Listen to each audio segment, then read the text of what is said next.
And I needed you to know why I came by. Yeah, I need you to tell us why. People know I don't go everywhere. I'm not interested in talking to people unless it's like a Larry King or somebody of an amazing ilk that I would actually want to go talk to in real life. Okay.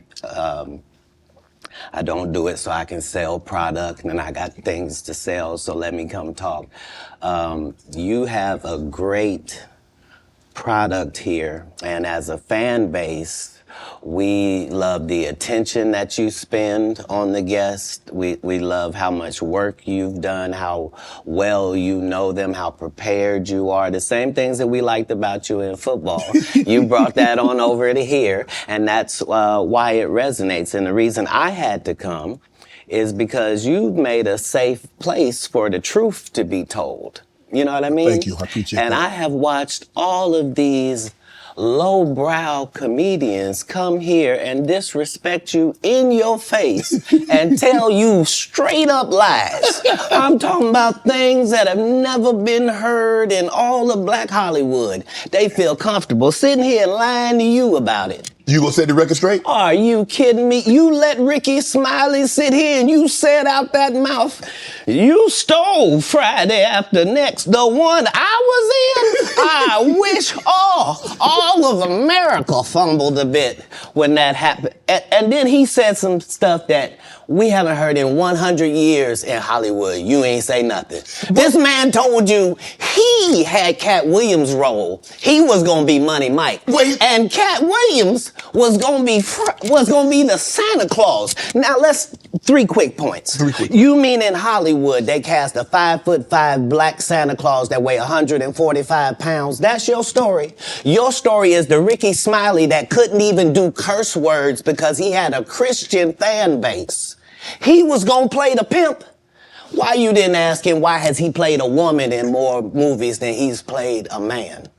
Well, I didn't know he shouldn't be able. You wouldn't let a athlete that been on steroids talk about one of the greats. Rickey Smiley can't act because Rickey Smiley can't act. He told you the story about when the movie came out. Where did he say he watched it?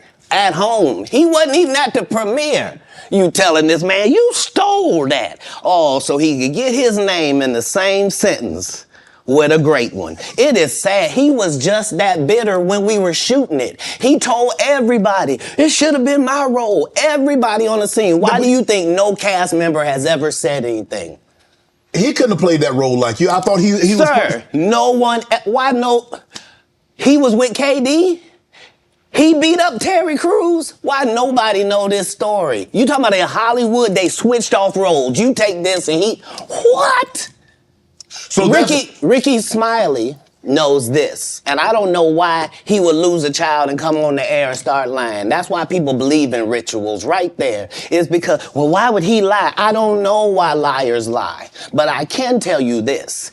We auditioned in Los Angeles. Yes. I was audition number 201. 200 black comedians auditioned for the role of Money Mike with me. You're saying all 201 of us was auditioning and you had already had the role and had already shot the role in 4 days? The truth of the matter is, the Money Mike in the original script got raped in the bathroom, and that's what Rickey Smiley was okay with. Katt Williams had to take the risk in front of the studios and the cast and our powers that be in his very first movie and say respectfully, humbly, guys, if we're talking about anything else, I have no credibility and I have no pull. But we're talking about comedy, right, where I have all the credibility and all the pull. The problem with Friday After Next is we're trying to make a classic comedy. And this comedy involves a rape. And rape is never funny, no matter who it happens to or what the circumstances are. If you would allow me to allow us to do this movie without a black man getting raped in it, I promise you that it will be twice as funny as it would be with him getting raped. So considering that's the real story, why would you bring up that story? 35 members of the cast and crew have never brought up that Rickey Smiley was gonna play Money Mike. No one ever saw me put on a Santa Claus suit. We got a wardrobe department. They made a Santa Claus suit for me. Why that wasn't in the bloopers? Why? And here's the other thing. Everything that Money Mike said, Katt Williams wrote. So what Rickey Smiley say on his? You can't say my lines, I wrote them. That's how I already know that I'm going to be funnier than you. What he told everybody was, Katt Williams, and don't nobody know who he is. I'm on the radio. I'm with Steve and Said. Everybody know me. That's what he told everybody that would listen to on the set.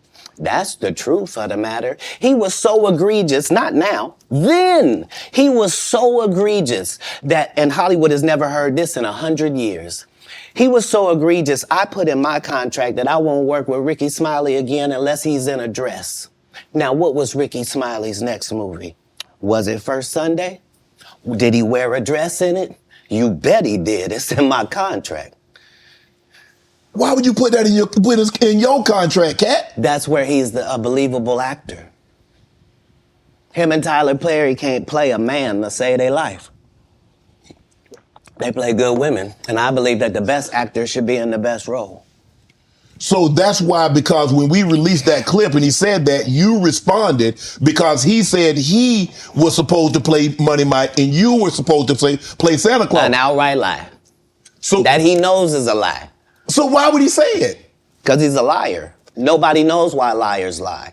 And that's why I had to come on the program. Cedric did the same thing. Cedric told you when you asked him, did you steal Katt Williams' joke? Yeah. He said, it don't line up. How it don't line up that I did it on TV in 2018. You came to see me at the Comedy Store do it in 2019 and then did it on the Kings of Comedy.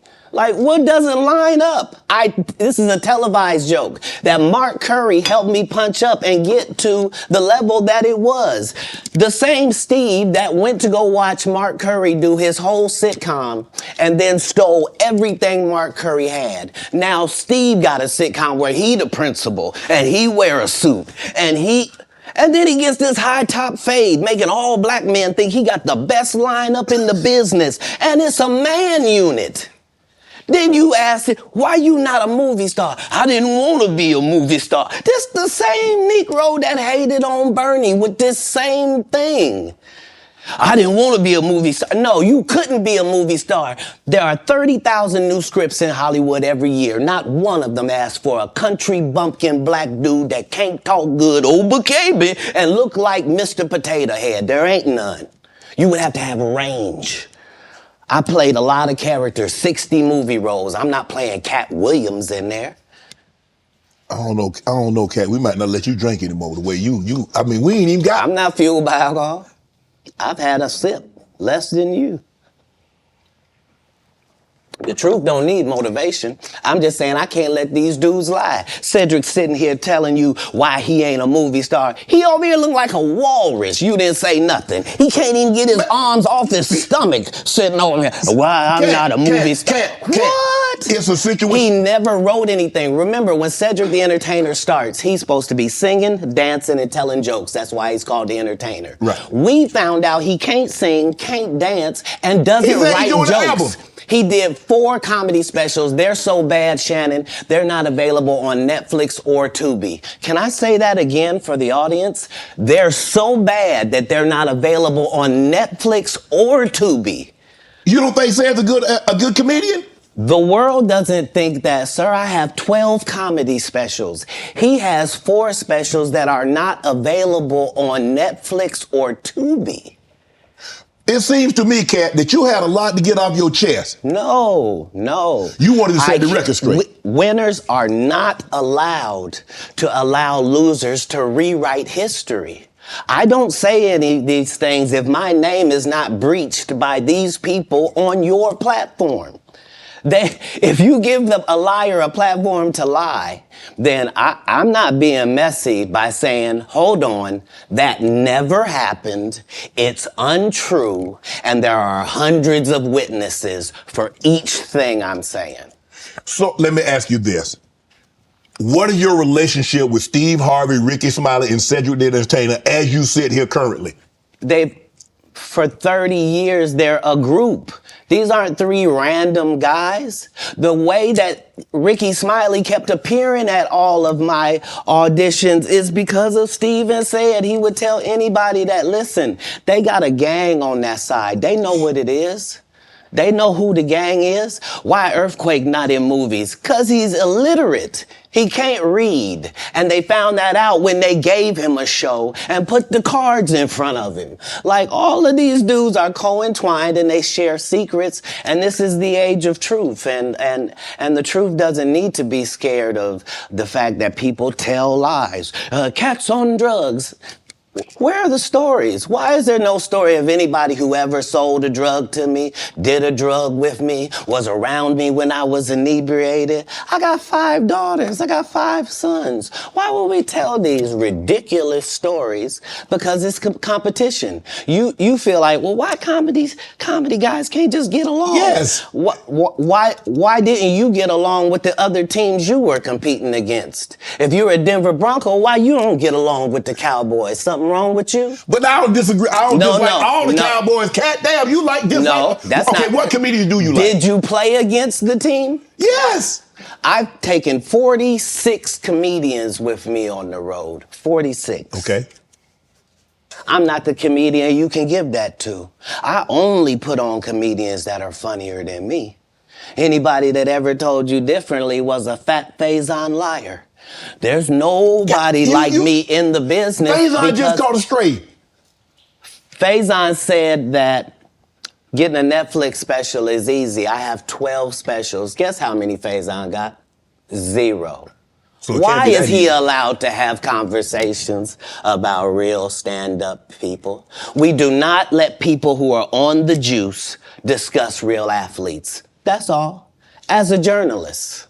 That's all. That's all I'm saying. Okay. I don't harbor any resentment to any of these entities because I can't be jealous. I've never seen them have anything that I ever wanted.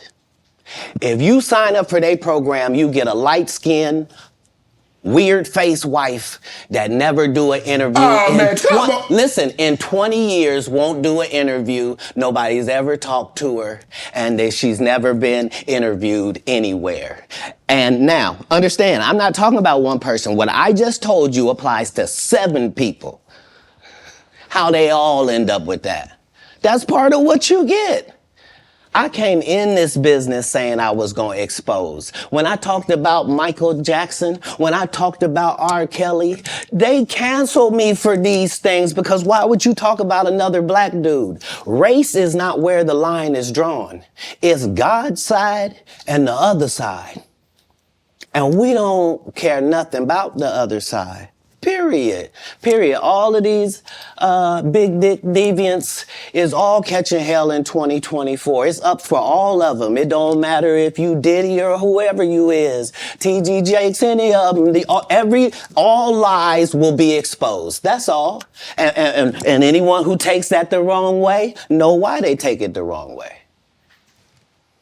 The truth is the light. I need to have another one of these. Amen, amen. Shit. I kind of get this one here. Right. After that, I don't really kind of know where to go. Let me one more time. Right. We good now?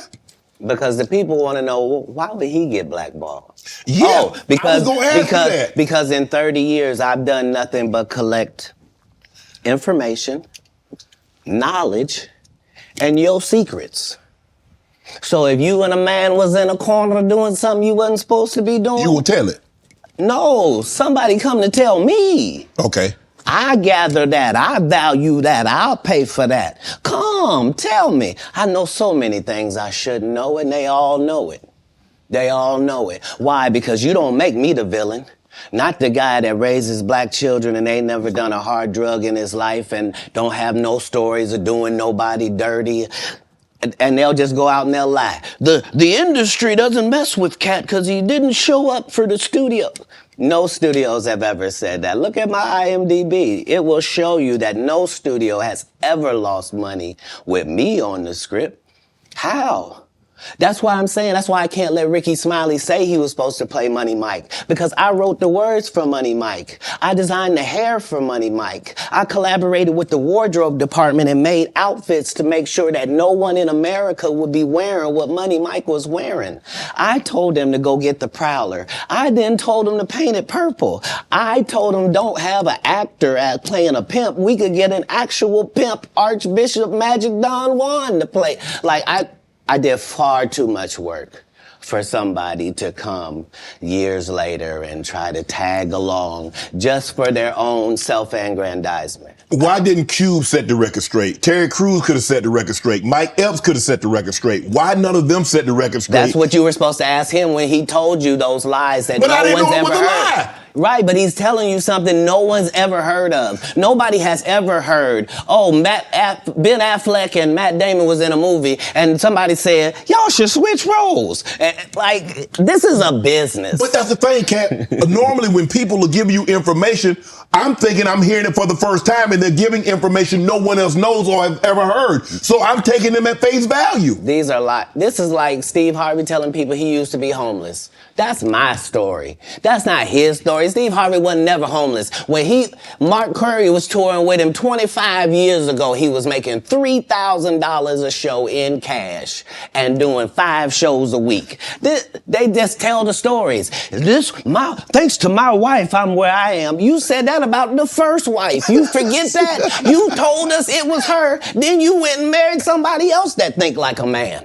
Like, what are you talking about? They think they can rewrite history. Guy Torrey did a beautiful special about the Comedy Store and Fat Tuesday, where he said that Steve and Cedric and Kevin Hart and Tiffany Haddish came through there and made... All lies. Steve and Cedric never performed at the Comedy Store at all. Tiffany was only seen at the Laugh Factory. In 15 years in Hollywood, no one in Hollywood has a memory of going to a sold-out Kevin Hart show, there being a line for him ever getting a standing ovation at any comedy club. He already had his deals when he got here. Have we heard of a comedian that came to L.A. and in his first year in L.A. he had his own sitcom on network television and had his own movie called Soul Plane that he was leading? No, we've never heard of that before that person or since that person. What do you think a plant is? Maybe people don't understand the definitions of these words. He just did his documentary with Chris Rock where he shows you that his whole upbringing in comedy was on the East Coast. Yeah, it was. So how simultaneously was he here in Los Angeles doing the same thing? It didn't happen. It didn't happen. And I hate to seem like a petty individual for picking apart lies, but Jussie Smollett gonna keep lying until you say we don't believe you. Like, it's important in the checks and balances of the universe that liars not get to make complete narratives for themselves. Are you not afraid about being blackballed again? These are some power people. What do you mean again? These people are not powerful. Satan can't create anything. That includes blessings for his people. That's why, do you know what the number one job of somebody that sold their soul in Hollywood is? What? Is to act like it didn't happen. They all do the same job. Why do you think Gary Owen can't cross over and he already white and been in comedy for 25 years? If what I say ain't the case. It's a cabal. It's a consortium. They rock with who they rock with and they don't with who they don't. But I'm not scared of being the competition any more than you were when you lined up across from a superior team. Yeah, on paper, they're a better team. Right. They have all the assets and resources and we don't. But let us get on the line, boy, and see if that factors in. I guarantee you it won't. Wow. Because Shannon Sharpe got to be a different person than that other person. Absolutely. And he always was. That doesn't change when I change teams. That remains the same. That's how a legacy is built. So all of these shortcut takers, they canceled me for talking about Harvey Weinstein before the thing came out, but he offered to suck my penis in front of all my people at my agency. What am I supposed to do? He did all of that. I'm thinking I'm the only black person on the script. I get there, there's 3 other black guys on there. Woo. So you wonder what they did to get that. I told him no. What y'all do? And this is why when I walk in a room, heads go down. Behind my back, I'm nothing. I'm just a regular old comedian that's bitter and jealous. But in my face, no, no, no. The king has walked in and they have to respect it only because I've not taken the shortcuts. I've not been funded. They pay you to not talk about things they don't want you to talk about. They tell you that themselves. I can't do that because Steve told you that he stopped doing stand-up because he had 7 TV shows. The only problem is when he stopped stand-up, he didn't have those 7 TV shows. He stopped stand-up because he got in a comedy battle called the Championship of Stand-Up Comedy with one Katt Williams in Detroit in front of 10,000 people and lost because Katt Williams said he was actually bald and that was a wig. And I went in, and that's why he couldn't do stand-up anymore. Imagine him coming to tell you another story where he got so big and it was Bernie and them's fault because they wanted to be movie stars. What? You called Ocean 11 to get that nigga's part. What do you mean you didn't want to be a movie star? So on the behalf of Bernie, I would have to say what I have to say. Have you ever been on tour with any of these guys? Every guy I mentioned to you is not funny out there in real life. So no. Faison's never done his own tour in 30 years. Steve Harvey don't do stand-up no more. Cedric doesn't write. I'm sorry, he doesn't write. Rickey Smiley has been playing the same old black woman forever. Like, you can't get a young fan base with that. Like, you gotta be doing karaoke around the country to make that work. Right. And he is. But I'm a stand-up comedian. This is my 19th 100-city tour. I'm not gonna have a conversation with these lazy bums that'll take a shortcut at any point. Yes, it's easier for you to juice than to get in the gym, but you don't get to bring that body in here talking crazy. Talk about how good you look. What? No, there's too many comics out there that are putting their life on the line to tell these jokes, man. Okay. Let's get to your upbringing. We're gonna circle back and we'll get some. I want to protect him real quick because you had said for the Kings of Comedy, it was in 2018, 2019, but did you mean 1999? Because it came out in 2000, so I just want to make sure. No, I didn't. No. So what I meant to say was, remember, he said I couldn't do stand-up anymore. I had 7 TV shows. I said he didn't have any of those TV shows at the time. I know you talking about Cedric. Joke stealing from Cedric. Cedric. Okay, So you had said that 2018, 2019, but it came out in 2000, so I just want to make sure. Okay, no. What comes out in 2000? The original Kings of Comedy. Right. I'm on BET's Comic View, and they're using this as the commercial in 1998. Okay. That's why I'm saying, yeah. So if I said the dates wrong, let's go back and clear that up. Okay. You said, I had Cedric on here, and I asked him about the joke stealing, and he said the timeline doesn't add up. Correct. To that point, you say. Right. So he thought that I was just a no-name comedian and that he could take this joke and nobody would know. Right. The issue was that I had already done this particular joke on BET's Comic View twice. Right. It had done so well on BET's Comic View that they had made it part of the commercial. So part of the commercial of make sure you tune in to BET was you seeing me doing this joke. Right. And this joke is one of those jokes in comedy where you set it up and it takes a little longer to set it up, takes about 3 minutes, but then you're just hitting them with jokes after that because you don't have to set it up. Right. Mark Curry had already helped me work on this joke because I thought it was good because I was getting a standing ovation on it. He had me go back in the lab and help me craft it to be an even more powerful joke. So this is not just a random joke. This is my very best joke, and it's my last joke, and it's my closing joke. Okay.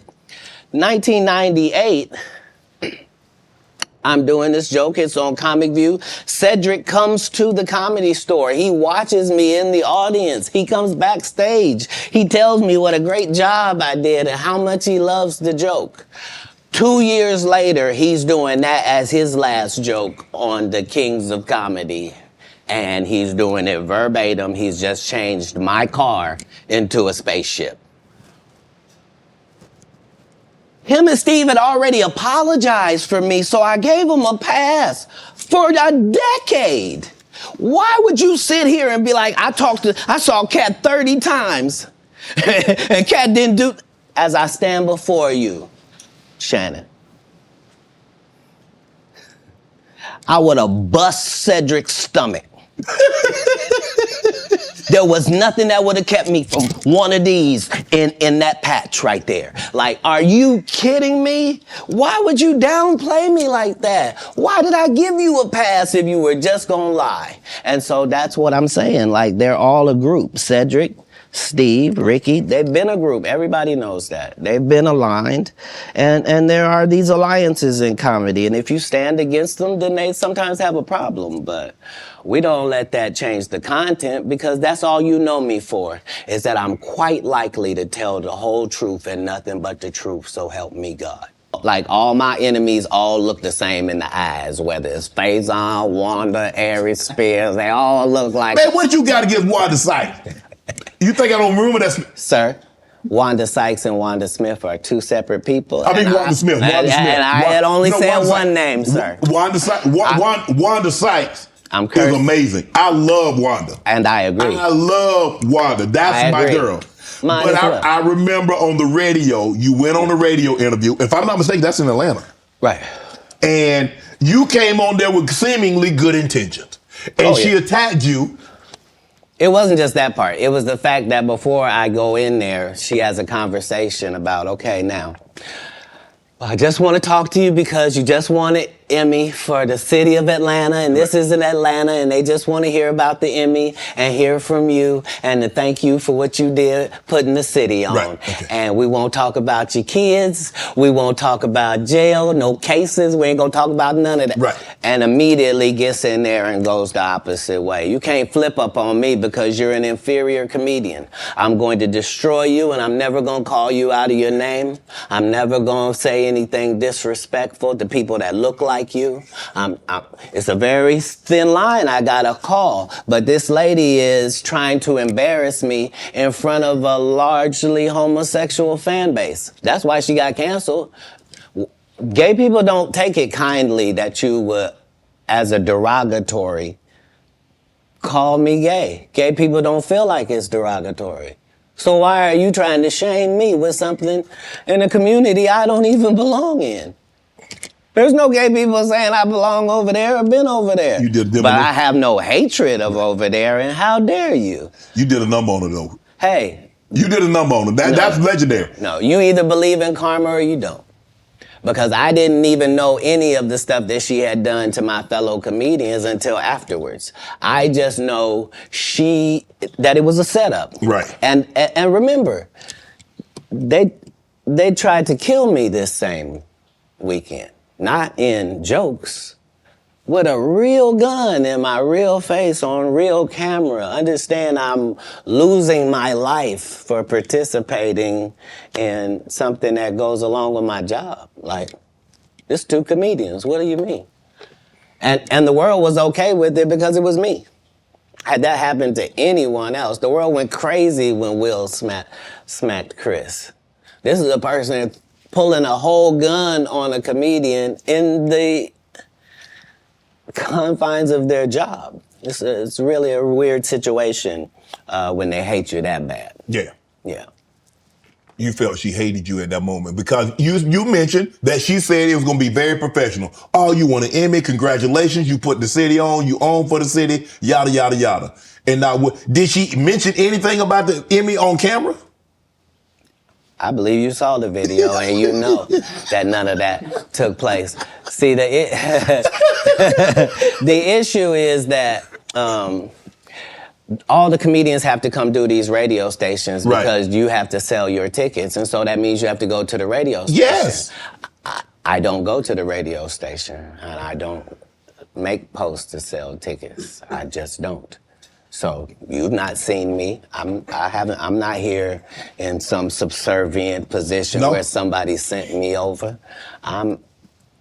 You here out of the kindness of your heart. You are.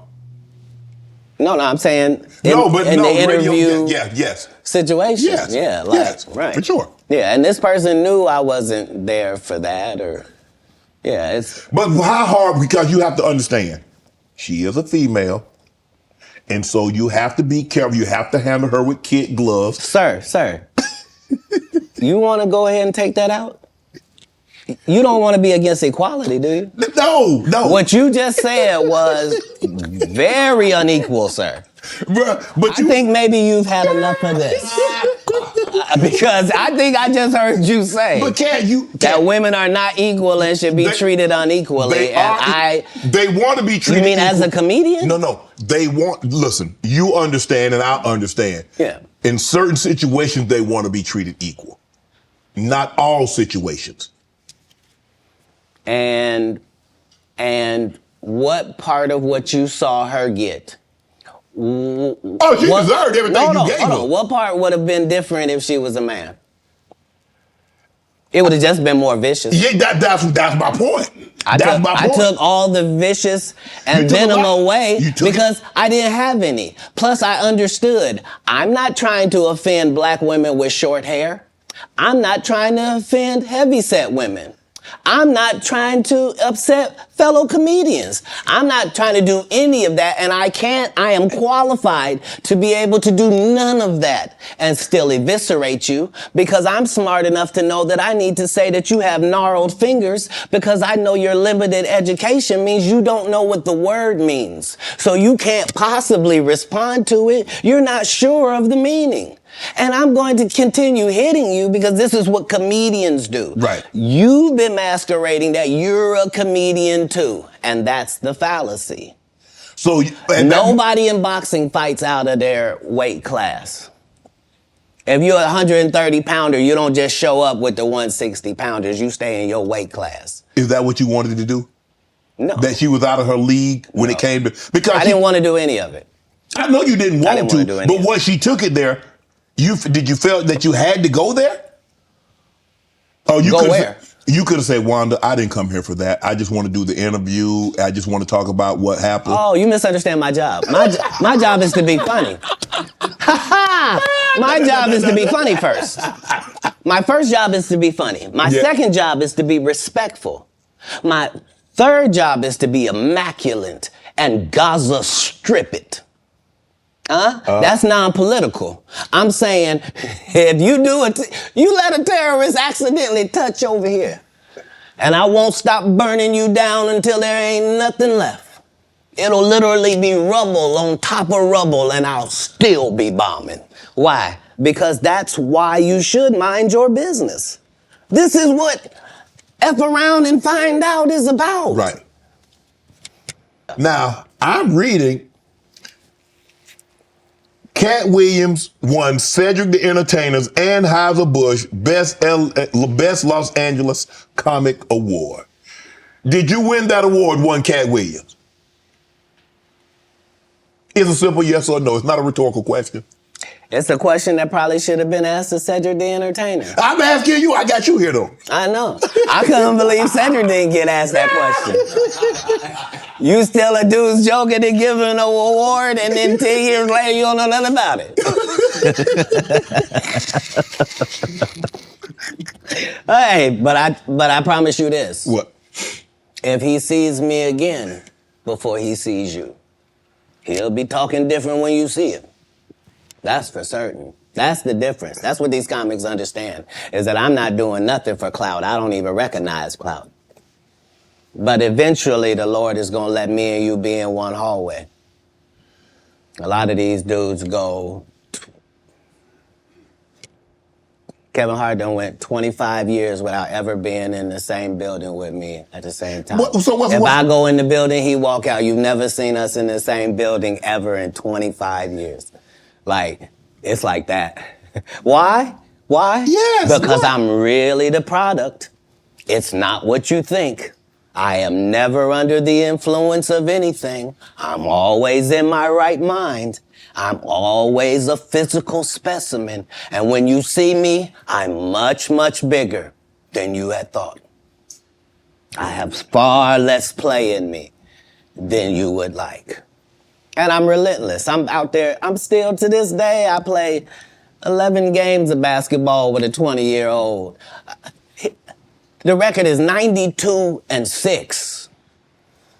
This is just in the yard, just to the rack, just cause. You work out, Cat? You work out, Cat? Not to the gym. You don't work out in the gym? You do push-ups, sit-ups? My whole life it was just push-ups and sit-ups only. I would do like 100 push-ups a day. Just. I thought you were gonna say 1,000. No, because this is literally every day. Right. This is not for the gram. You know what I mean? Like literally 100 a day. And I would do push-ups, and then I tore both my rotator cuffs. And so it was only thanks to golf that I was even able to get my You a golfer now? back. I've been a golfer for quite some time. My short game is impeccable. I can't get you but 2 and some change off of the tee. Off the tee, but I'm still coming in for par guaranteed. Are you playing for the tips? No. I've found that you don't get anything for that. It seems very egomaniacal. They go, hey, Cat, for free, you can go further back. Hey, what? Wait a minute, does it still count the same? Hey, I'm up at the ladies' tee. Don't tell me my pronouns. On the golf course, I'm she, her, him, them, and they. Whoever at the front tee. I know we're joking, we're having a great conversation, but you did win the award. How did the award help your career? It had to help something, Cat. Nope. God, come on, Cat. I didn't remember it happened till you just said it. How can Cedric give you an award that was worth something? Everything Cedric and Rickey Smiley ever been in got canceled for not being funny. Rickey sat here and told you that they cut him out of every movie he did. They always had a reason. Like,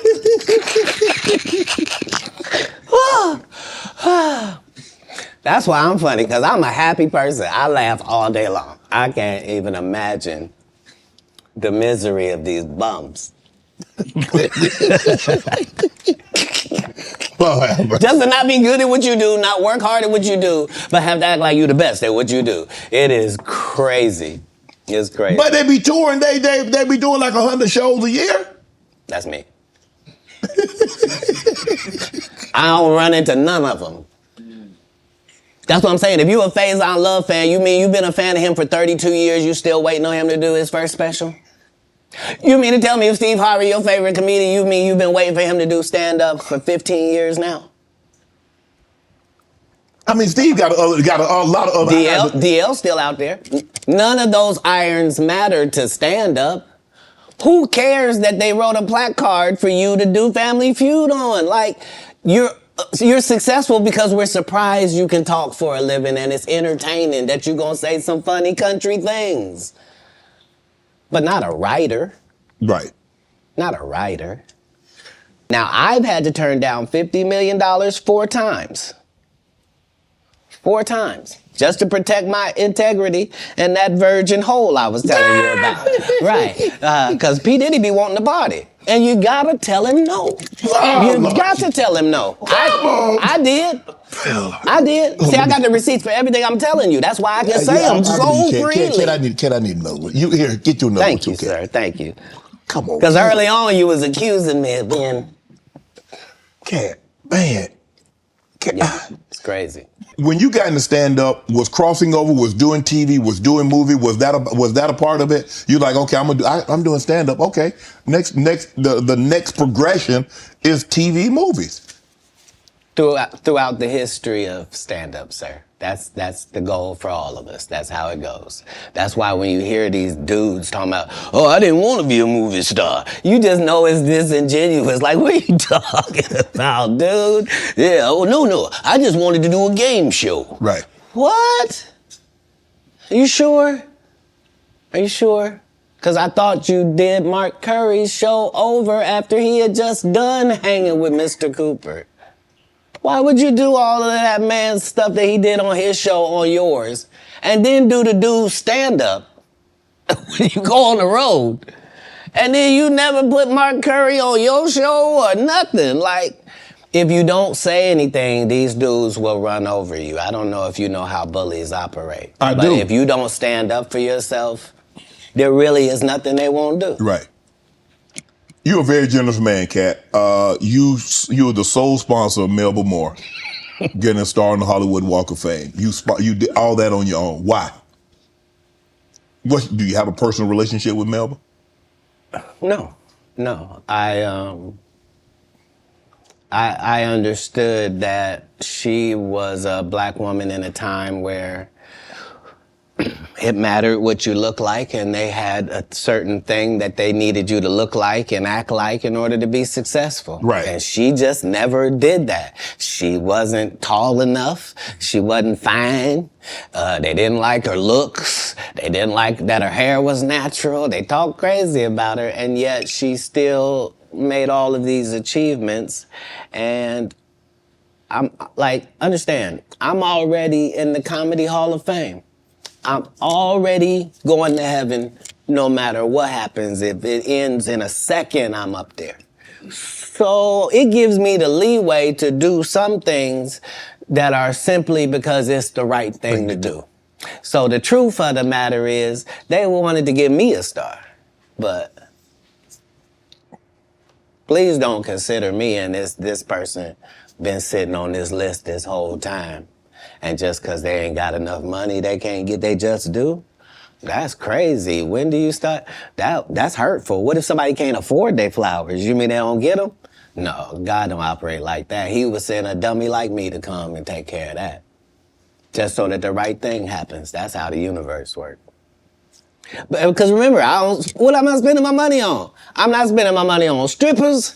I ain't spending them on drugs. Why not? Like, Stripper what? part. Because if I go in a strip club, I'm only trying to get her out of there. Yeah. I have no intention of her or any other people being in this position. If I see a girl I like at the strip club, I'm telling her, you know you don't have to strip no more after this. This could be your last day. How about that? Ooh. What would it be like just to leave it all? You ain't gotta be a hoe no more. I don't even want you to go get your purse. Just leave it. Ain't nothing in We it. get new ID. We get new ID and credit card and social security card. We don't need none of that. None of that. None of that. You good? This life don't look good on you. Yeah, shit. You don't even look like a drug addict. Got me thinking, Kat. Right. You hear these athletes talking about, yeah, we was out there tricking. What? Why? You're part of the problem. You're part of the problem. Stop paying people that you don't have no respect for. It sets it up bad for us. We got women out here can't find a man because they acting like him. You are alpha. Now the alphas all want these subservient husbands. You can't have one. No. That ain't gonna happen. It ain't gonna happen. Sorry about that. Okay, go ahead. Boy, you done got me canceled how many times in this program? Where's the camera? I didn't write nothing I said tonight. It's all been on these cue cards, and I'm just gonna keep reading them. Ask your next question. The Migos. Do you help them get out of financial situation?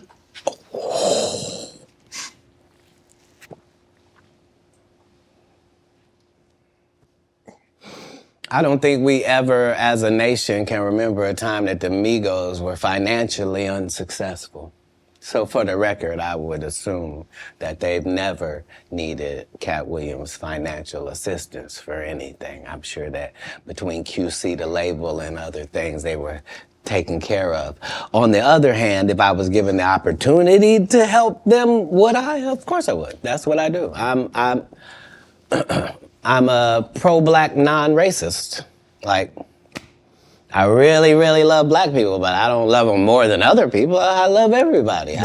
I'm a black guy, and I try to stick with that. But yeah, I'm not one of those pillow talkers either. Like when I do something good, I'm really not doing it for the gram. It's not for It's not for any of that. I'm just doing it because it's good to do.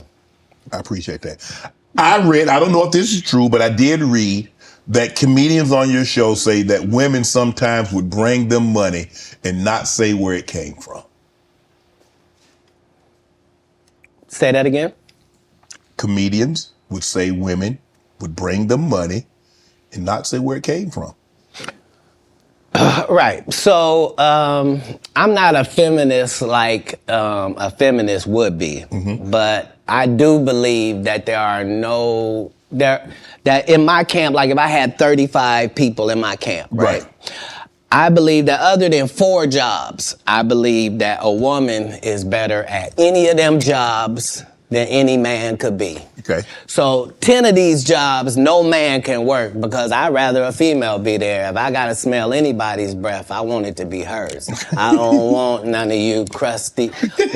So what I'm saying is, if in a staffing issue, I'm gonna have 75% women just because I prefer them. Right. I don't prefer to hear 2 guys talking in the corner. I prefer to hear 2 ladies talking in the corner. I don't care what they're talking about. I just prefer that. So a lot of times I will utilize ladies to convey a message. If a comedian is doing a great job somewhere in the country, he just did a masterful set and nobody's gonna pay him. They just clapping. And I know he's broke as shit back there. Wouldn't it be nice if somebody just showed up and gave him a little blessing? And he didn't have to suck me off for it and thanks, Katt. And boy, I really needed it. Why would you do that? If you was actually just trying to help people, you would. People know that's how I pay my tithes. If I got paid $100,000 to be at your city, I'm gonna take 10,000 of that and put it in your homeless area. Not because I got to. Because you gave me 100 racks to come to your little rinky-dink town. Who would I be to not pay my tithes back to your town? That's how I got in this position. Wow.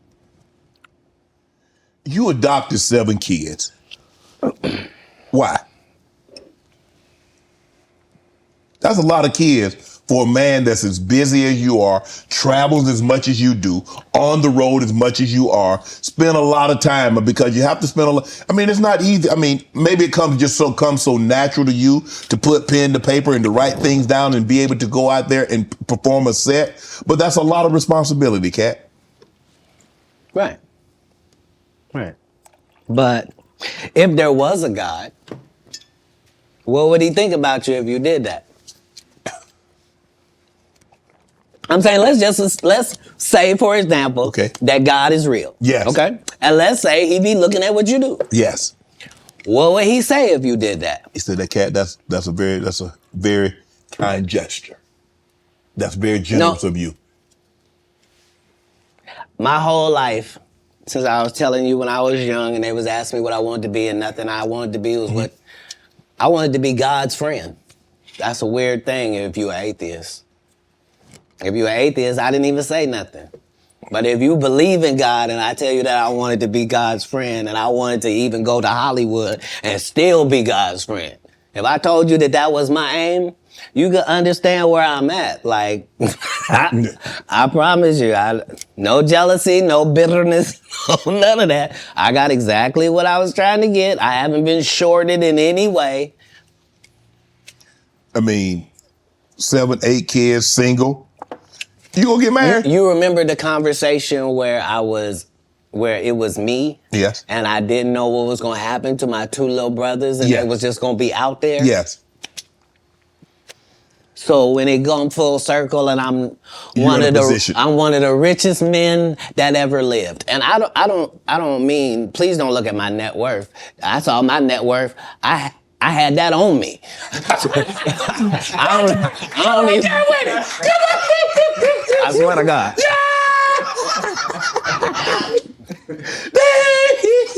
What I'm saying is, like, I'm saying my net worth is less than my last Netflix deal. You understand what I'm telling you? Make it make sense. But I'm fine. Jesus was poor. Jesus ain't had nothing. So why don't we be mad? You say I don't have nothing. They ain't had the amenities they had back then, okay? Say it again. We got different amenities now. Not more than gold. Gold was the amenity of that time. We still got gold. Gold still run it. They have no Rolls Royce. They got you can buy a ass. That's what they call it in the biblical time. They were cheap.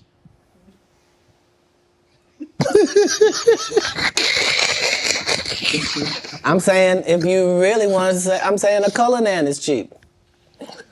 So back in the day, I would get my girl a donkey. Today we get her a Cullinan. But I'm saying whoever, whatever it is, I'm saying we. I'm saying because what we gonna do? I done already told you I'm one of the richest people that ever lived. Yes. Only in the fact that when I wake up in the morning, no matter where I am, I don't need nothing. Whatever I need is right around me, and whatever I don't have, it's only just because I don't have it. It's not because I can't get it. All I gotta do is want it, and it belongs to me. So because of that, because I'm favored by God, like when I see people's wives and stuff, I don't even look at them. You know what I mean? Like I don't want to look at nothing I don't want to have, because I know how blessed I am. If I look at it, I got it. Yeah. That's how Diddy be feeling. Now, come on, man. Come. So you're not supposed to look at anything that you don't want. Not me personally, just because God has given me literally everything I ever even pump faked like I want. And that's the whole thing. That's the whole thing is I don't have a type of woman. Every woman that I ever had as a type, I ended up getting her. Now she's not the type anymore. Now I understand that every woman is a one of one. Like you can't really have types. Mm-hmm. What? Cause see how you tried to ask me something about marriage, but then I ain't say nothing about no marriage. Yeah, you did. When you rewind the tape, you let it out. You was like, "So you ever gonna get married?" And then you took it back. It's okay. It's okay. I wasn't on as a photographic memory. Are you? I'm not against it. Like most people that are not married is because they're afraid of commitment. It's not that like that for me. It's just the whole time I wanted to be married, I had kids, so I had to try to fill my wife's place before she got there. So I'm already got kids without a mother, but so now I got to be doing laundry. I'm washing dishes. I'm reading stories. I'm having to nurture. I'm having to do all of this, and I got to the point where I didn't need the wife. I'm doing it, and we're doing it, and I'm not replacing a woman in their lives. I'm letting them see that that's just the only thing that we don't have. And it was easier for me to do that because you have to understand that all of the kids I'm raising at this point, they have fathers. You see? They have a mother. You see? I'm a different person. I'm raising you. And so that needs to be done with the other respect for the others that put work in as well. So yeah, I never had a problem getting married. What's one of the one things you try to teach your kids? I don't teach anybody anything that's over 18. I've done the work I was gonna do. But as kids, I really just tried to teach the things that can't be bought, your integrity, trying to live your life in a way that you yourself could be proud of if you had to look back on it. And I didn't do very good at leading by example, but behind the scenes, that's never what I was pushing. They understood that because of my stance, there was a certain thing that would come my way. And so accountability and responsibility is part of what you're teaching, is that, you know, even if you're doing the greatest thing in the world, there's this thing called no good deed goes unpunished. Like there's a real Murphy's Law. Like basically in raising kids, you're just trying to give them a better manual and an outline of how life works than your parents gave you. You know?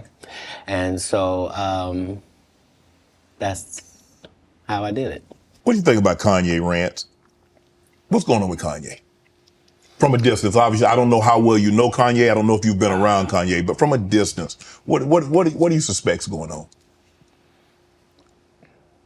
I suspect that we're pretty awful people if we say that somebody got a mental illness and then we watch what they do. If you say somebody got special needs, then why would you be watching them and holding them accountable like everybody else? Wouldn't you grade them on a curve? Wouldn't you go, whew, this guy? Because, I mean, what are we reacting to? What are we reacting to? You're the one that put him in a position where he thought he was God and could call himself Jesus. And you're the one told a guy that writes musical lyrics that he was a genius. Mm-hmm. You're the one that's like, so what do you expect? The guy married a whore. Like, what? Oh, Lord. Like, I didn't mean it like that. I mean, married her because she was one. Not he didn't know. He understood that he wanted that. He courted that. That's what he wanted to base his family on. She got a good heart, though. I know what you're going to say. Don't you say it, Katt. Don't you say it. I'm going to move the conversation. If what I'm saying is not correct, then how does she end up with Pete Davidson? I mean, it happens all the time. And what if you weren't even good enough for Pete and he leaves you? What do that mean the product was? No, I don't support or villainize Kanye because I don't understand what it is we want from him. I don't know why we look at a basketball player and say, he didn't score no hockey goals this whole season. He don't play hockey. Kanye don't say nothing I can agree with. Okay. He was the weird guy in the beginning with the pink sweaters when we met him. Like, what do you think moving to a beat of your own drum? This dude started a church and kept cussing. Nobody in black church said nothing. You would have thought all the pastors would have came. You can't be no gospel artist. You just said, fuck that bitch. Nobody said nothing. Because T.D. Jakes over there with P. Diddy. Like, come on, Katt. Only the guy you had here has been upfront and honest and a man of God and humble and took the L's he had to take and didn't. I did see it was trending though, but I ain't know. I ain't know why, Katt. I don't.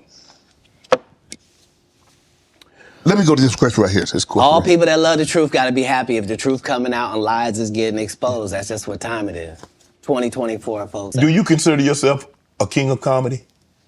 Where does Katt? No, they consider that. Oh, like when after Bernie left, them same three guys I'm telling you about, the kings. Yeah. Right? Because DL is the greatest. Yeah. There's no DL slander gets tolerated. But they came to me. I was supposed to be the fourth king. I got the offer. Then what happened? But I turned it down. Why? Because you shit on Bernie. And I know the truth. You think I'm gonna let you shit on Bernie and then come get me? I'm the next king? Fuck you. Why? Because the whole time Bernie was here, you was acting like you was funnier than him. The reason you was supposed to go last is because it was your tour. Tell the truth. It was Steve's tour. Not it was gonna be called the Kings of Comedy, it was Steve's tour. These are the guys opening for him. Of course you gotta close if it's your tour. That's why it was such a big deal. But you couldn't do it, because you can't beat the best. And until you humble yourself, you will forever be kinged by the king.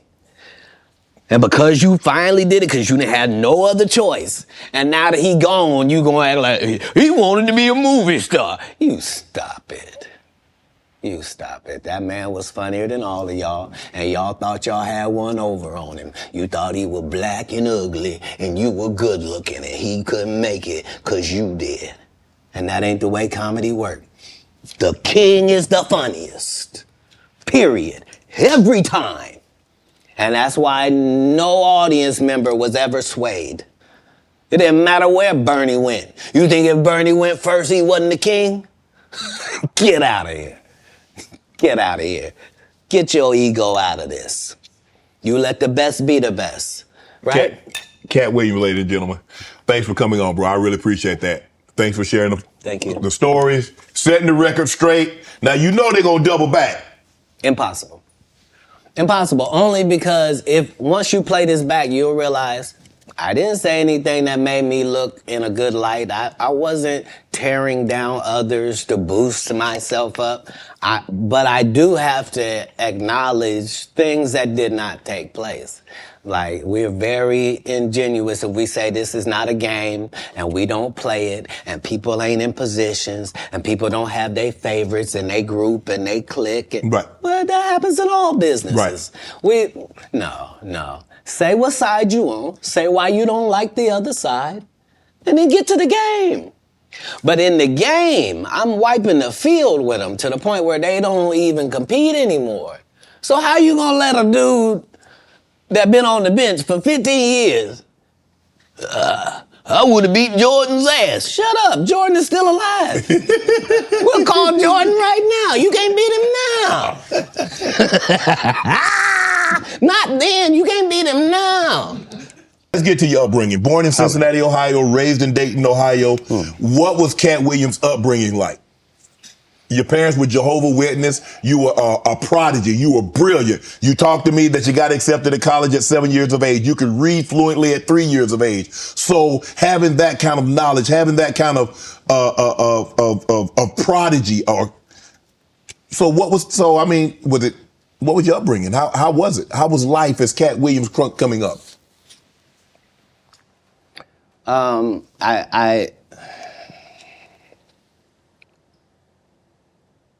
I was often confused because I knew things and I wasn't sure how I knew them. I knew things that I felt like I don't have a reason that I know this, but I love to read. I was voracious because they told me when I was young that knowledge was powerful. That knowledge was power, and I had studied powerful people, and I really believed that. I immediately. My next project was to read the whole encyclopedia set. So when you're like 6, 7 years old, you read the whole encyclopedia set, you think you're one of the smartest people in the world. Right. Only to get out in the world and find out you don't know anything, you know? So it was a confusing time, but yeah, I had a childhood. I was grown, but I at 5 years old, I was in front of 10,000 people giving a performance with a full suit and tie on. You know what I mean? So yeah. It came full circle for my life. I knew that the applause and the giving of information and laughs and truth to people somehow benefited them and also benefited you. And yeah, so when they would ask me what I wanted to be, everything that I would say that I wanted to be was something that didn't exist. And they would never give me credit for it because I needed to say a doctor or a lawyer, but that's not what I wanted to be. So your parents weren't as supportive as you would have hoped because you were wanting to be things when you got older that they had no knowledge of or it didn't exist at the time? No, it wasn't that. It was... I'm saying I'm almost 100 years old right now, but if we go outside right now, I can run a 4.340 or sub. I can do a 4.16 if I'm there's Jimmy John's across the street. We can order a sub. But you've been on the submarine. That what you sub? So back then it was even greater. So you got this guy that all the coaches want to play. Man, Cass, don't do that. Hold on, because I'm 5'5" in the 5th grade. I've been this size my whole life. Like there was a portion of school where I was one of the big dudes. Like as soon as everybody caught their growth spurt, I was out of there. But I'm saying I was a competitive individual. My father was an athlete. I can see that. Like, no, I've been 145 pounds my whole career. That's why I never bothered when they said, your cat's on drugs. I knew, how you gonna prove that? My body is a temple. I've been the same size since I was 10. Like, what do you? Yeah, like I haven't changed off this pivot foot. This has always been who I was before stand up or anything. But it was an interesting childhood. I appreciate my parents, even though I couldn't live within the religious frameworks of what they had set up. But that was more not wanting to live a double life and not want to embarrass my family. You know what I mean? Because I read where a form of punishment for you is that they would take books because you mentioned you were such a voracious reader. And a form of punishment it was when they would take the books for them because you could read fluently. You told me how at like 3 or 4 years old you could read, not just a little child's book, but you could read. Well, I'm saying when we go to Haiti to do missionary work, understand that my mother and my father, nobody that's there with us speaks French. And it speaks Creole and reads French. So I'm in charge of everything, from the housing to the cars to the gardener. Like I'm saying, so I'm not just reading, I'm reading in multiple languages. Like How old are you at that I'm probably reading 3,000 books a year. From the time that I'm 8 years old to the time that I'm 12. No fiction books at all. I'm only reading nonfiction. You could drive. At 12, you received a full scholarship to the National Science Academy in Dayton, Ohio. But you failed, so you would become ineligible. Why didn't you want to take that opportunity? I didn't see it as an opportunity. When I got in there, all the students were wearing lab coats, and it seemed very confined and restricted, and nobody seemed like they were having fun. It just seemed like everybody was smart. I didn't want that. That wasn't what I was signing up for at all. And plus, I thought that Jesus was my big homie. So you know how you get a story about a dude joined the gang and you get a big homie, right? Like at this particular point in my life, my thought is that the Bible is the greatest book that's ever been written. Okay. That it houses the truth, and that it gives you this story of Jesus, and that I'm supposed to be like him. Okay. So it's already in my head that as soon as I get 13, I'm leaving. You at 13, you not only like, okay, mom, I'm moving out. You moved from Ohio to Florida on your own. You weren't afraid. I mean, you like, did you? Hold on. Did you not have? So what were you going to do when you got to Florida? Don't say I wasn't afraid. There's no such thing as a human being of not being afraid. Okay. There are certain human beings that understand that being afraid in no way stops you from doing what you got to do. Okay. So I was afraid, but I couldn't be that afraid because I knew what had happened with Jesus. I knew how it worked out. I knew that I wasn't in the wrong with how I was feeling, and I knew that I didn't have any bad intentions in it. Right. So I trusted God that it would work out. Why Florida? Because if you're raised in Ohio, the one thing on your list is, I'm gonna get away from snow, and I'm gonna get as far. I want to go. Tell me the place. I literally went to a truck stop and I asked all the truck drivers where they was going, and there was one guy going to California and there was one guy going to Florida, and they told me how long it was gonna take, and so that's why I ended up in Miami, because. How'd you get there? You caught a bus? No, I just told you. I was at the truck stop. So you hitchhiked? I didn't hitchhike. I got in the back of the dude's 18-wheeler, me and my Rottweiler puppy and my suitcase. Yeah, because I probably had $2,500 on me, like I was shoveling snow and cutting grass. Like I always had pockets full of money. When did you make the decision that you were gonna leave Ohio and go somewhere? And it ended up being Florida. So, but when did you know that you were leaving Dayton, Ohio, going to Florida? In my father and I's last interaction, somebody could have not made it. And we both understood that was all bad. What was the disagreement about?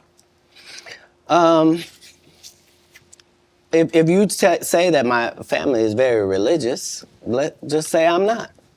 So anything that I'm going to do is going to fall out of the guidelines. Right. But I'm not going to let you tell me what I'm going to be, even, especially if what you're saying is wrong. I can't condone wrong.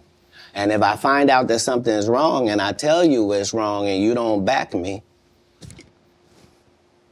that's what it is. Even as a young child, you were willing to tell your parents that some of the things that you're saying doesn't coincide with what I've been reading in the Bible. No, very simply. Don't try to disfellowship me for sexual acts and I'm a virgin. Sorry, God don't make mistakes. You don't get 2 times to fuck me over. What do you mean you went to God and he told you I was guilty? You just lied on God. So long. That's it. There's no conversation. Deuces. That's what it was. That's when you made the decision. After Yes. that conversation right there, you say, "No, I can't live under this roof." It wasn't a conversation. It was an altercation. In the altercation, I love my father. My father loved me. But we are 2 men at it. It'll never be the same again. You can't sleep comfortably around me. And I can't sleep comfortably around you. How similar are you to your father? I don't know. He's a great man. I'm saying, Because it seems like y'all butted heads. Right, but I'm saying that generally happens with a father-son dynamic. It was just that religious relationships are always difficult in families. They always are. Before it got to the point, because the dynamic, he's father, you're son. Before that dynamic and you step up on his level and you challenge him, you felt it was best for you to leave. No. I'm not being challenged. I'm being beat to death. Oh, he was abusive. I didn't say that. I said we were in an altercation. I see what you did there. I saw what you did there, Katt. Yeah. I saw what you did. You was in an altercation. You didn't say you lost. You said you was in an altercation. I in no way gave you the impression that I won anything. I'm the one leaving. I'm out of bounds. This is his house. Right. Yeah. You So as long as I'm going to be under his roof, You respect there him are as your certain father. things that I'm going to have to do. Right. And the only way that's going to change is either this or that. And I'm saying I had 2 younger brothers. Like, I'm not an unreasonable person. Like, I don't have any mental issues whatsoever, despite what they lead people to believe. You know, I make pretty good decisions. Were you not? So how was their relationship with your father? Were you not afraid to leave them? Well, I asked because it went all the way to the actual department, so it was actually going to be something. And when I asked them if they could just make sure that my brothers didn't get separated and what have you, they said they couldn't make those type of guarantees, that they weren't really sure what would happen if this went down. And so part of leaving was the hope that it would be okay for them, because none of them experienced what I experienced. I'm saying I'm the oldest. It's a lot riding on me. I'm supposed to at least religiously hold down the family's name at this household. Right. You know what I mean? How much older are you than the baby and the knee baby? Like a lot older. Like if I'm, 13. Yeah, they're 5, and in Pampers. Wow. You go to Florida. You tell the story. I've heard you were homeless, and somebody else told the story, said they were homeless, and you said they hijacked your story. Now I don't. At 13, I shouldn't have to tell you I'm homeless. I'm in Miami, Florida. I have no family members in Florida. I couldn't buy a house if I wanted to. I couldn't get an apartment if I wanted to. I don't have a credit history. Like, this is not a stretch for me to say that I'm homeless. I'm living in a park in Coconut Grove. The park still exists to this day. For 8 hours a day, I would get up and go to the library and study for 8 hours a day to increase my education. And then I would leave out of there and go to the marina and steal car radios and make $2,000 almost daily. Like, I had a routine. So you really could have played that Santa old thief and Santa Claus. You could have played it. No, the Santa Claus wasn't a thief. The Santa Claus, you can't tell me. I read the script. Rickey Smiley told you he didn't read the script. The Santa Claus was a crackhead. He just had that outfit on. That's what I couldn't have played. Okay. Like, I couldn't have played a black guy that got raped in the bathroom. Right. So at any point in time, did you like, man, I made a mistake, man. I should have stayed my butt in Ohio, man, because this ain't what I signed up for. I didn't experience anything once I left home that I hadn't signed up for.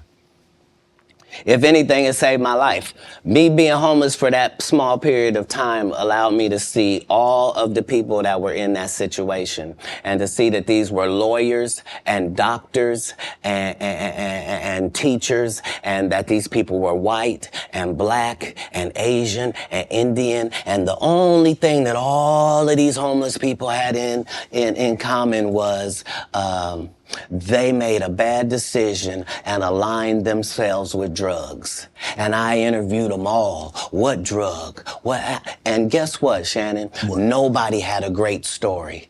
Nobody had a great story of what meth had done for them, what crack had done for them, what cocaine had done for them, what heroin had done for them, what speed had done for them. Nobody had them stories. Everybody's story was, I had my life together. And then I decided to do this dumb thing. And I lost my wife, I lost my house, I lost my cars, I lost my reputation, and I'm now out here sucking penis in the woods. What? Talk about scared straight. You ain't got to worry about me. If it ain't weed or nicotine, you won't see me touching it. I don't want no parts. I done seen what these things can do to people. Anything that take over your free will is the devil itself. Have you ever thought about what your life would have been had you stayed in Dayton, Ohio? No. That's like asking somebody that's in the NBA for 14 years, like, what would have happened if you didn't come to the NBA? Well, I shudder to think. I thought it was what I was made for. I thought it was what I was built for. Anybody that knows me will tell you that when they first met Katt Williams, when I was Cat in the Hat, and they tell these stories about how he changed his name. Look, the truth of the matter is Disney sued me. Yeah, I was Cat in the Hat. They sent me a cease and desist letter, and I'm not even making $25,000 a year. And the mega company Disney has sent me a cease and desist telling me I can't use any variations of that name. Fine, I'm Katt Williams. That's all that happened. I have been this same product the entire time. They will tell you when they first saw me doing stand-up, I was just like this.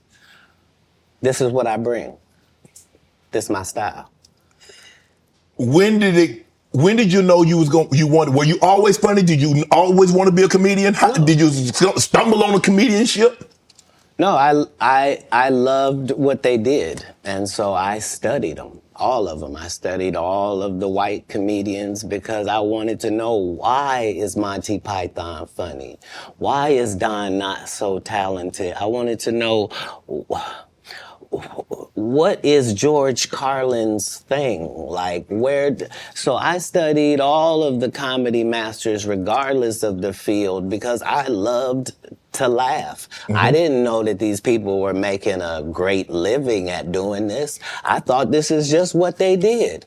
They tell jokes. They're funny people. But I loved the craft. And that's why when I got into the craft, I thought it was my obligation to make sure that I kept writing new material so much that it forced these comedians to stop doing the set they've been doing for 10 years and keep writing some new stuff. And I knew that if I could get that to take on, that most of these bums would have to just quit comedy because they can't keep up. They're not going to keep writing an hour worth of material. Right. I've written an hour worth of material 19 times. They're not going to do it. Why? Because they're not creative writers. They want to get somebody else and have them write it and put it together. So if I'm listening to you correct me if I'm wrong. I think the best thing that ever happened was the internet. Because now they have to. Because normally, like you said, you could do a set and you do that set in Kansas City. People ain't heard it in San Francisco. People ain't heard it in Miami. They ain't heard it in Detroit, Chicago, Atlanta, so forth and so on. Now you do a set, it's on the internet. Somebody heard it. So you can't do a set and make it last 3 months, 4 months. Well, it doesn't allow the regular comic the ability to grow is the real problem. Like, the part of comedy is me taking these jokes in January, and by March, I've begun to craft this joke. Okay. It's not as simple as it was. When I wrote it, it was just da-da-da-da-da. But now it has the complexities of the fact that I'm having to deliver this to an East Coast audience, a down South audience, a Midwest audience, a Utah audience, a Colorado audience. And so it begins to take on a different complexion because you're having to deliver it to different people. Okay. And so this is what sharpens your joke. You then take those sharpened jokes and make a special. Not you just randomly take some. Mm-hmm. So it's a process. You don't allow them to process if the first time the guy did the joke, now that's his joke and the joke is everywhere. That just sets it up for people to steal. So how many times must you tell a joke before you master it? How many times have you had to sleep with a woman before you're done with her? That's not fair. If it's great, never. if it ceases to have usefulness, so it has been spoken. Right. I read that you was raised in Florida. You had some help, some ladies of the night. No.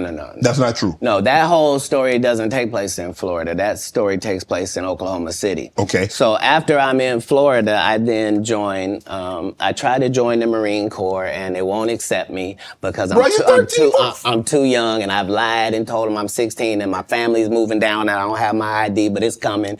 And so they let me go to the boot camp, That's not gonna work now. Okay, so I've learned that lesson. Right. So then I get this job selling stuff door to door. Across the country. And so I've been to all 50 states. Again, I'm 14 years old. So I did that. While I'm doing that, one of the places I'm in Oklahoma. Mm-hmm. And I've decided I'm going to stay here because of meeting these ladies that you're talking about mm-hmm. and that situation. I don't know at the time why that's important in my life or why it's something I should be doing or any of that. But now later on, it certainly helps me in formulating Money Mike for Friday After Next. Right. And a pimp named Slickback for the Boondocks. Oklahoma, so San Francisco, Oklahoma, Sacramento. From Florida, you moved to the West Coast. So you traveling. When did you set up shop on the West Coast? How old were you then? So I guess I'm 18 or younger, and once I have a child, I realize that I can't. It's a lot of things that I could use to make money that now is a no-go. So anything with street aspirations that I might have thought about pursuing or being good at, I now am a single parent and I gotta redo this thing. So I need comedy to really work out for me. Right. And me and God go into extreme conversation where I'm explaining to him that I'm a crash out dummy if he don't send me a lifeline. Like I need something I can hold on to. Before I had left Florida, I did stand up one time because we was trying to get in the club. I didn't have ID. So I said I was a comedian. They ended up having me do 5 minutes. But I kept that in my head that I had done that. When we get to Oklahoma, they're having a competition for stand-up. And if you win, you get to go out on the road with Jeff Foxworthy and Dan Whitney, who is Larry the Cable Guy, and Richard Jenny, and these great comics. You get to open for them. And once I did that, I realized, okay, as a comedian, I'm like way behind schedule. I done started this too late. All the funny guys are already funny and known names. Like, how am I going to progress?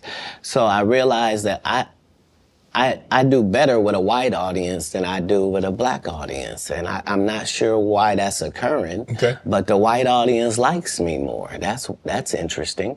So when I moved to Sacramento, it's because Sacramento has a white and a black audience almost 50-50. That's almost the makeup of Sacramento. So I live in Sacramento for 2 years until I get to the point where I am equally as funny if the room is black as I am if the room is white.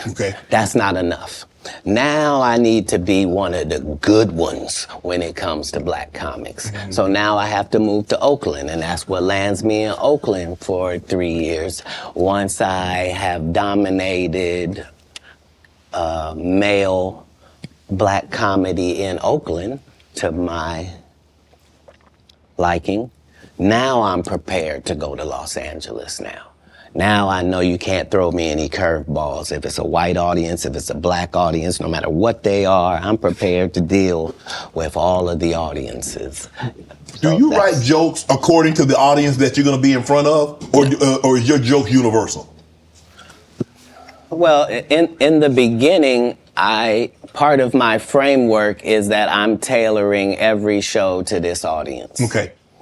And that's how I was able to show my range and show that I was better than my competitors, is that I'm Katt Williams, but I was still doing clean comedy. So I was still going to churches and doing 45 minutes of stand-up at the church with no curse words, no sex, drug material, no none of that, just straight stand-up. And then I was doing everything else. And at the regular club. Yeah, that was the range, is that when in Rome, do as the Romans do. So that's how I started. But as you begin to get better, you begin to be able to speak to your entire fan base. And that's really what's been helpful, is that I've been having the same conversation with my fan base for 12 comedy specials.